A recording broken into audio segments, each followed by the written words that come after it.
My name is Shanti Vani, and I'm here to welcome you to the February meeting of FEOLDA, which is the Florida End of Life Doula Alliance. We have a monthly Zoom meeting, and we're just very happy to see everyone here today. Today's topic is learning to love an inner journey. So yeah, I'm one of the founding members of FEOLDA, and we started scouting around the state in around 2019 and 2020. We had regular meetings on Zoom after COVID hit, and I got my training with Anelda in 2018, just soon after my mom died. And my specialty is grief. So I have been doing my classes. I have various classes. The one I'm doing right now is called Preparing for Death. And I have another one called Peer to Peer. And the exciting news for me was that after I went and helped to dig a grave up at Prairie Creek Cemetery, I ended up leaving my cards with the people who work there, and they started referring people to me to do graveside services. And so I did my first one on January 26th, and it was an amazing experience with an old hippie who was a musician and lived in the Virgin Islands and had a ton of friends and videos, and it was such a blessing for me and for his wife. They were together 47 years, and to be there at the graveside, that was just the most wonderful thing to do the service right there with the earth and stuff. So I'm very pleased and happy to be here. I feel like this work is so important. Sometimes we don't realize how important it is for body, mind, spirit, everything for life. And so it's just an honor and a joy to be part of this. And the reason I would let Gina go last is because I'm going to let Gina introduce herself and start carrying us through our program for today. By the way, Shanti, do you have the diagram? Can you project the I diagram? do. I can, let me get it on my messy screen, and then I will Okay. So, share. I'm Gina. Go ahead. I'm also an Elder trained, and I have been a doula for approximately 2 years officially. But as most of us, we start much earlier with our own family members. And I'm also a filmmaker, and I do specialize in legacy, and I make legacy films for some of my clients and others, among other documentaries and dance for camera. And I'm a professor of communication. And I recently just started volunteering for Vitas as well here in the Miami area. Um, I felt like that was important to my own work, my own practice, even though I've really started out working with hospice with my parents. Officially, I wanted to see what kind of that model, how that model looks, what that looks like. And that's me. So yeah, Shanti called me because this topic of self-love, and it is it seems like an easy question, and I'm fascinated by it because it took me 50 years to really understand what it means to love yourself. I thought that I was loving myself. The one last bit that was preventing, in my case, I held a lot of anger, and I realized that until I could release that anger towards, this is my case personally, anger towards others was like self-abuse. And for me, that was the last bit of understanding. Then I really released it, and understood, once this feeling of deep, deep peace came over me, I finally understood what it meant to really love myself. It was forgiveness, really, for others, and to relinquish that anger. So when she asked, I thought this is a great opportunity to have us all reflect on our own self-love journey, because that word gets used so much, so much. So we've kind of identified a schematic that I think will help us start the conversation. I figured we could go through it, and then we could chime in as we go through each of the 5 components. Okay, and how about if we all mute ourselves, and sometimes if we unmute, it might indicate that we wish to speak, but for the sake of the recording, we can all mute, including Yeah. myself. Okay, there we go. Um, And also, just for the sake, if you want to speak, actually just go ahead and also put your hand up. yeah. Yeah. So what I really love, just to get us started, right? This is sort of the state of, how self-love has been characterized, and I really like it. So see how it resonates with you. Um, it's about, right, mental health, focusing on stress management, mental health, learning healthy coping skills, self-discovery, learning your likes, developing goals, hobbies, and interests that make you happy, finding your sweet spot in your own life. Self-talk, changing the way we talk to and about ourselves, working on that voice in our head, making so self-care, making the time to meet your needs as best as you can, spending time, I'm going to say in this case, really on health, sleeping, hydration, get the basics, stretching, exercise, going to the doctor, making time for doctor's appointments and actually going to them, and then heeding doctor's advice. Boundaries, boundaries, cultivating healthy communication and boundaries in your relationships, understanding when you are uncomfortable and need to say no, and taking care of yourself in that way. And then lastly, self-acceptance, accepting that you do not have to be perfect in every way, shape, or form in order to be worthy of love. So this is basically the schematic that's out there in the world. And I'd love to hear maybe an area that you hadn't considered before, maybe where you need some improvement, and how, if you see it this way, if you would define self-love, is anything missing?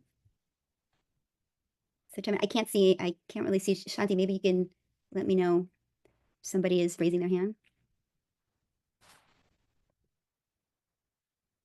I can only see half of us. Let's see, hold on. Maybe just, Okay. Yeah, anyone who wants to can just unmute and speak. How about that? yeah. Is there something you hadn't considered that you see here that you really hadn't thought of, or possibly something that you really have a hard time focusing on? Well, I can share something and then because I'm sort of so compelled in this work of doing these programs and educating people and leading improv and that's my hobby and my work and my everyday pretty much fill the day.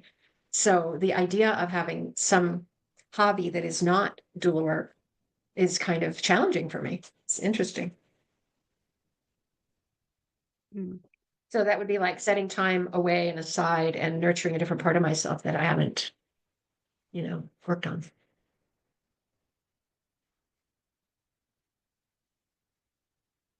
Anyone else?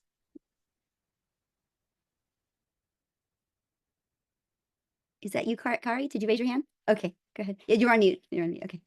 Okay. Can you hear me now? Yes. Okay, great.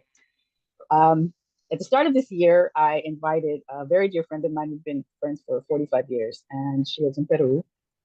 And I asked her to join me for a process over the year that really deals with all of these things. We call it the Bless My Body Initiative, which is the whole body, the mental body, the emotional body, the physical body, and the spiritual body as well. So we've become partners, and I've discovered that the one area that is so blatantly, as much as we over there floating on a lotus and getting our meditation on, the self-talk thing is like nuts. And without even realizing how we talk to ourselves. And she's been able to point out, and I've been able to point out on her thing, particularly around like the political situation, regrets about not making certain choices, really around regret. Regret is a big one, where the self-talk is like, oh my God, that was the stupidest thing, or whatever. It just comes out. So we've been trying to be more mindful about that. And also it just, how would I just, challenging relationships, which sort of ties into boundaries and being able to, one of the things that's sort of a new idea, I haven't quite done it just yet, but I'm ready to practice, is that I can actually walk away. I mean, I could have a boundary and someone is is not honoring that boundary. Number one, I owe them no engagement, verbally, physically, and I can actually just get up and leave. So we have sort of a joke. It's like, have you left someone at the table yet? I'm like, no, not yet, but it's coming. It's coming. And so I think those two, for me personally, self-care, of course. I mean, all of these are very important. And of course, they're all connected. And when you do the whole self-love thing, it's not just, it's practice, it's action, it's knowledge, and it's power. And it's active.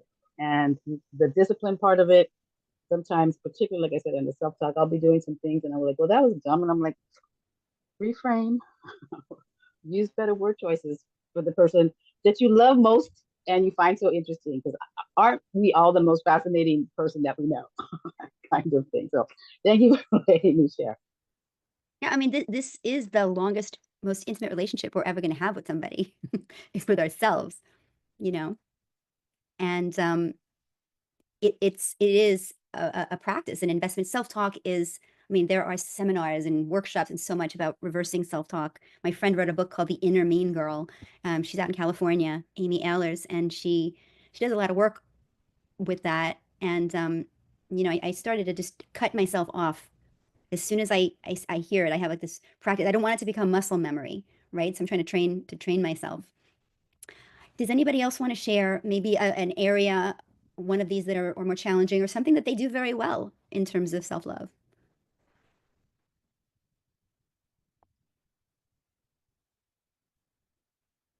I can't see every. I Oh, can okay, say a great. few, a few things. Please.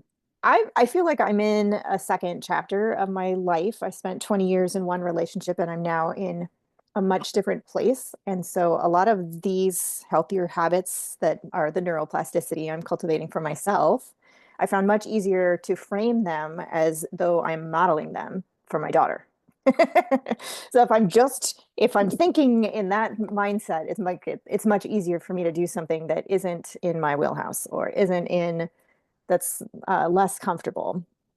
And now the muscle memory, as you mentioned, is to think, okay, how is this playing? How is what I'm saying playing for the others who are hearing it or who are unconsciously watching what I do? And that's really important to me. So it was really motivating to continue to pick up additional habits. I'm an incurable learner. That's actually just part of my personality. And so I pick up skills. I get very interested in something and pick up that skill and then move on to the next. Um, and fortunately, I've met many wonderful people who are masters of various different skills, herbalists and acupuncturists and meditation teachers and people who do things that I wasn't aware of in the first 20 years of my adult life. And obviously, there are many of them in this world and the end of life space. And so I just find many good role models as I go along. But it's really interesting. It's not the first time that I've heard that people are practicing self-love using like their children as a mirror, realizing that their children are watching every move and emulating behaviors. And so it does become a mirror. It's a fabulous, you know, a fabulous way to question yourself and keep yourself, you know, in check. For me, it's, can I put my head on the pillow and get a good night's sleep? Do I go to bed with a clear mind, heart, conscious, and sleep deeply? Because for me, you know, if there's something out of whack here, it will manifest itself in poor sleep. I'm like, in that sense, like the princess and the pea. You know, if something's out of whack with the boundaries, it's going to come out in my sleep habits. So if I can put my head down and sleep profoundly, I know I'm doing something well. Anyone else? Just going.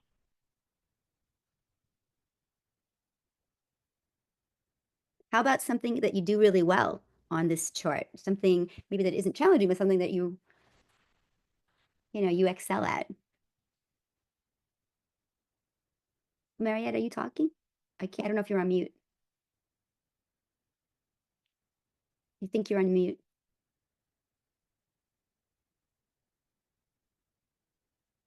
No. There we go. Oh, There we go. Can you hear me? now we can. Okay, good. Several things came up while each of you was talking. Yesterday, I just started a 4-week workshop, which I'm offering, entitled Living Fully and Dying Prepared by Francesca Arnaldi. I don't know if any of you are familiar with her. She's a doula educator up in Vermont. Anyway, during the first segment that we were doing, I did do some negative talk in front of the participants. I just couldn't believe I kind of negated something I said about myself. And one of the students brought that up and she said, why did you say that? You know, that doesn't seem to be true or something like that. And I realized that in my childhood, my father used to tell my sisters and me, don't be boastful. Don't ever boast about something you do. I was a really good swimmer when I was young. And if I won a race, I would get out of the race and say, wow, I'm first place. And my father would say, don't be boastful, don't be boastful. So throughout my life, I have kind of, what would be the right word, negated or undermined my own successes. So that's something I'm working on in terms of self-love and self-talk. I'm still guilty of, oh, that was stupid, or I can't do that very well. So I really appreciate everything everybody just said. And it's really good for me to hear it. So I'm working on the self-love thing constantly. Yeah, challenging those core beliefs. A lot of this comes from our childhood, right?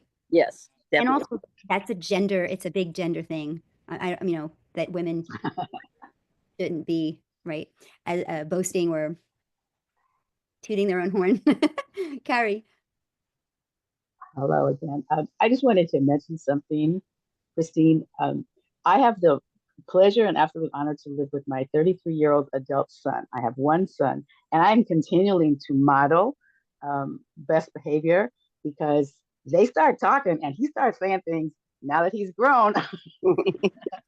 And he puts me in check all the time. And one of the things I've decided about my own end of life is that I want to be free. I want to have forgiven everybody and be forgiven by everybody. That is one of my end games. And my son is one of my best teachers, along with my ex-husband, who always challenges me in some way or another. But this idea that, I used to think, I'm not doing this for him, I'm doing this for me. And he's just a beneficiary. So I wanted to thank you for mentioning about that, because that is something I'm actually gotten really focused of, and getting good at it too. Yeah, our children can really serve as such mirrors, but it's also very scary to realize that if we are not practicing self-love, setting good boundaries, if we're verbally, our self-talk is negative, I mean, they are picking that up. They also see when we're not making time to meet our own needs. They are witnessing our frenzy. If we're putting ourselves in uncompromising positions at work, complaining a lot about it, they really, really pick it up. And so anything that we can do, that, self-love is like one of the greatest gifts that we can give our children, actually. Okay, someone who hasn't spoken.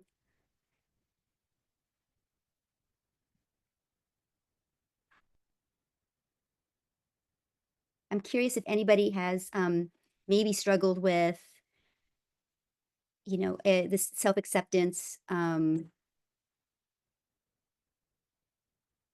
what techniques you might have used to get past that. Has anyone had that, I'm not worthy, I'm not ready, I'm not, or Okay. imposter syndrome? Yep, I have that just about every day.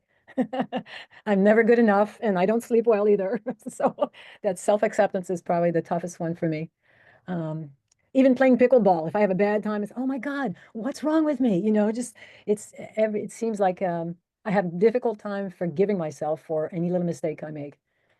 And I need to make some progress there. But I love the fact that you said when you put your head on the pillow and you fall deep asleep, you've done your work. Because I will wake up at 2 a.m. and think, why didn't I tell my daughter, that I love her, or, whatever. I beat myself up during the night. It's typical. It's very interesting how that works. So I have to write things down to get it off my brain so I can try to fall back asleep. Yeah. I'm not sure if technique, but yeah, that's a good one. I love your little graph.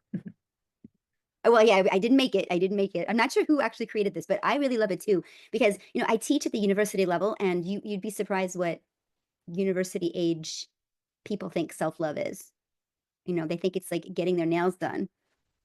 Not everyone, but they're pretty good. Maybe they're too good at setting boundaries, but anyway, they're pretty good with boundary setting. But when I asked them this question, I did present this in my communication class. I just try to infuse as much contextual learning as possible. This self-talk didn't come up. Boundaries, it didn't come up. Cultivating healthy communication also didn't come up.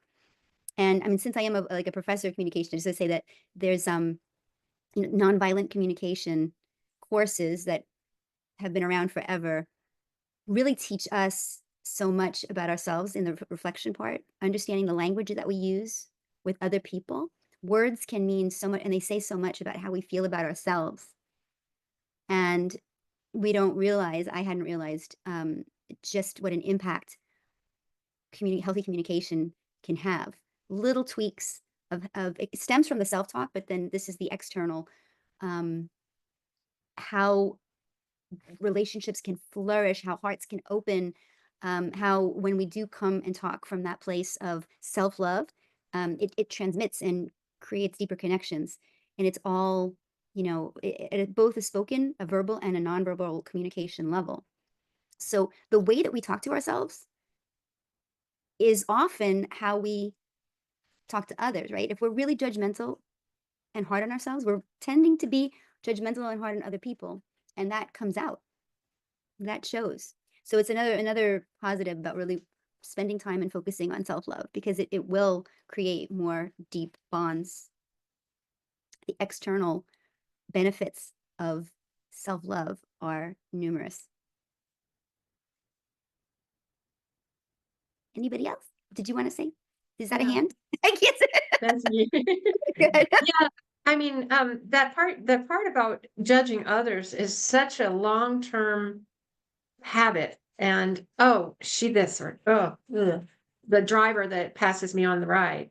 Just so many little things. But now that I've become aware of it as an old bad habit, an old mental habit that I don't want, I feel like sensitized about it. Like when it happens, I get a lump in my throat, or then I start saying, "Oh, you dummy," But still, like, if you're going to point the finger at somebody else, they're a dummy, then I am being a dummy. So just kind of being honest with myself about, well, that was, it's not like kicking myself, or just saying, oops, that was a mistake. Don't do it now. Try for the next hour not to do that to the next person you see in Publix, or yeah. So it's really a constant thing to know, to be vigilant about it, and realize that it not only does it harm my relationship with that person and but it harms me as well. So yes, that's a really good point. And it's so ingrained. It's hard to pull up those weeds, but it is a constant thing, like just weeding every day.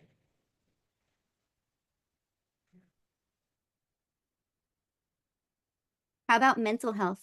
I'm curious to hear how y'all are showing self-love around mental health. What does that look like for you?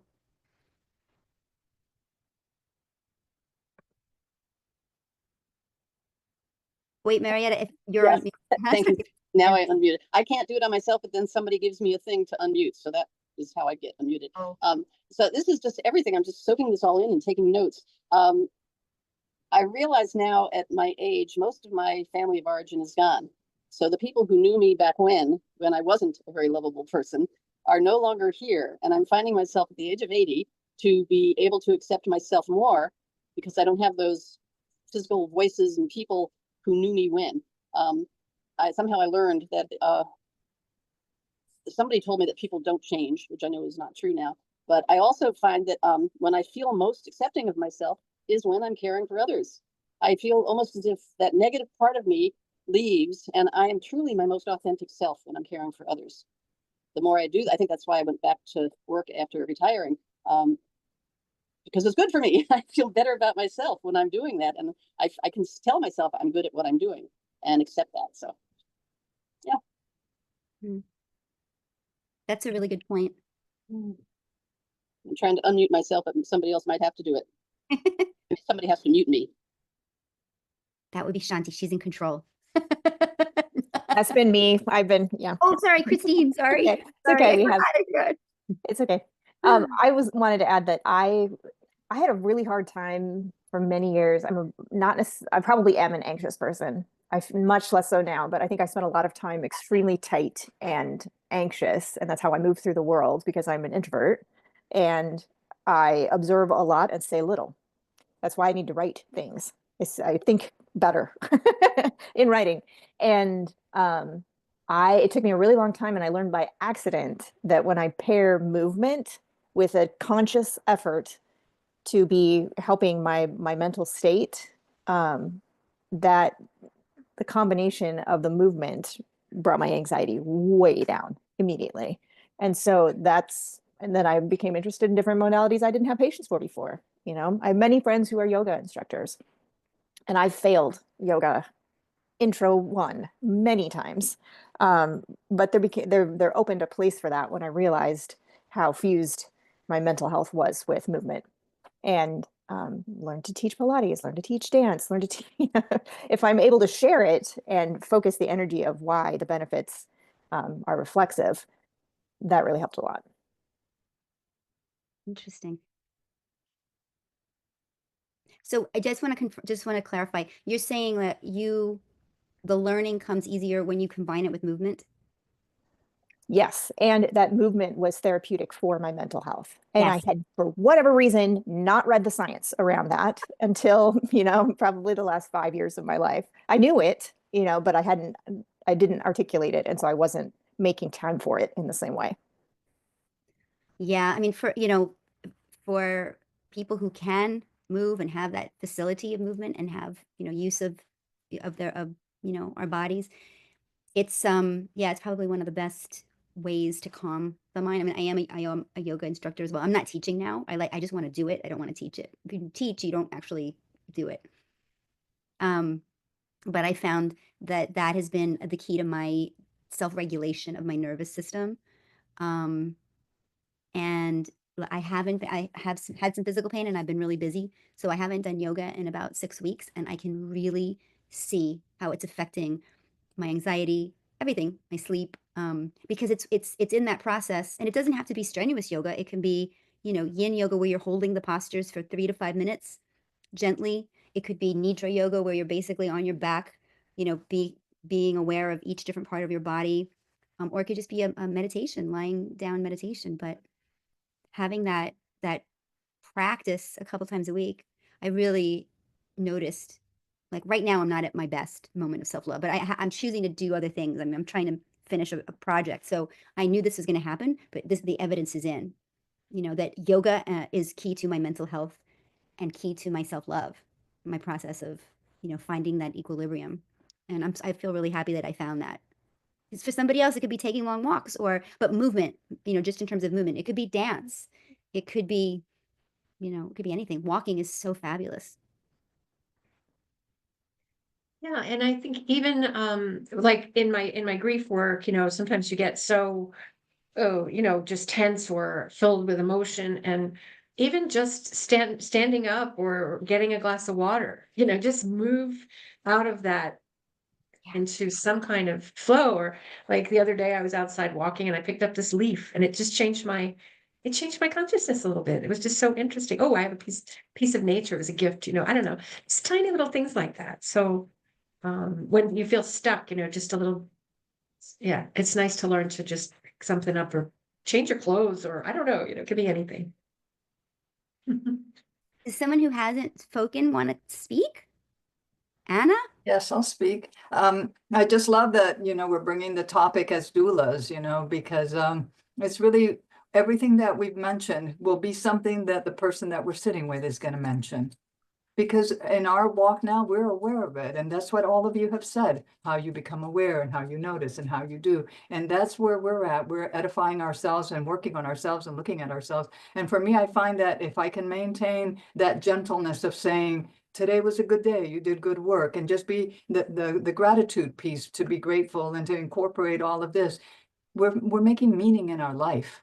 And that's really what we want to do always throughout, no matter what the day is. If it's a day and it ends up like it wasn't the day that you thought that you wanted, sometimes it isn't like that. The day is how it's going to be. And as we learn to focus and as we learn to redirect where we're at, our wholeness, our purity, this is what we're talking about, the integrity that we walk every day with. And it doesn't change regardless of the circumstances. But these little tips that you've given us will help us to stay focused and to build a life that's built on a foundation of love and no regrets. Nothing that from this point on, we can say we're going to move forward now with goodness and with gratitude and with all of these other ways to love ourselves. So thank you for presenting it.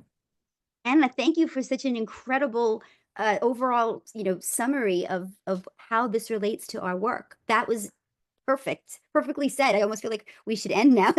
It's such an important point. I really feel like we are obligated as doulas, as caregivers, as well, I mean, really, we're in any profession, but particularly as doulas, we're really obligated to focus on this self-love. I have a dog crying. We really are. Really, I feel like we're obligated to work on this because, hold on one second.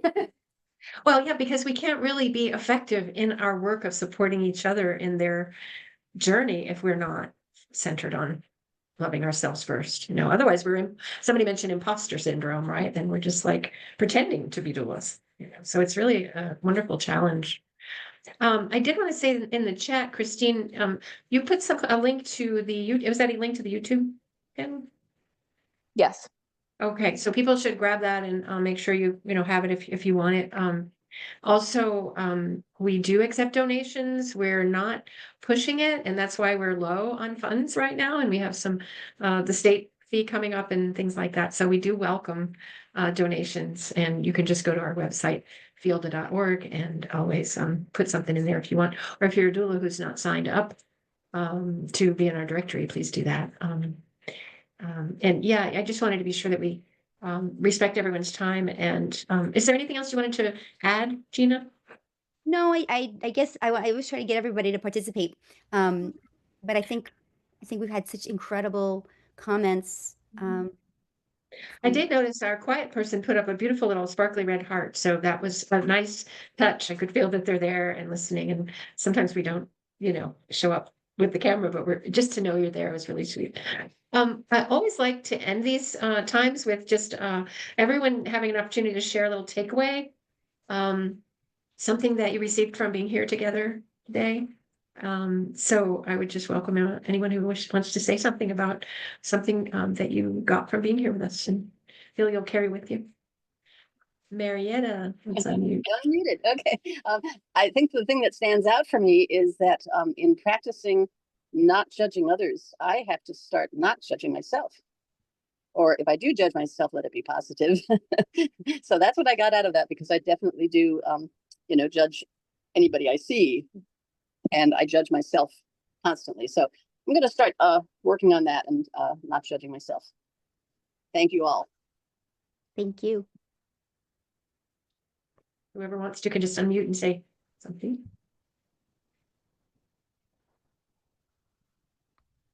Hi, all. I'll add, since I was the quiet late one. Thank you for holding this space. It's my first time here. Everything since I jumped on about a half hour ago, it's all resonating for me from a different space. I've been down and out for the last 4 weeks, so my perspective of life has completely flipped upside down in an instantaneous moment, and I'm in pain all the time. And so where I was sitting on one side, I feel like now I'm on the other. So I'm hearing your words and the structure of this from a very different place right now.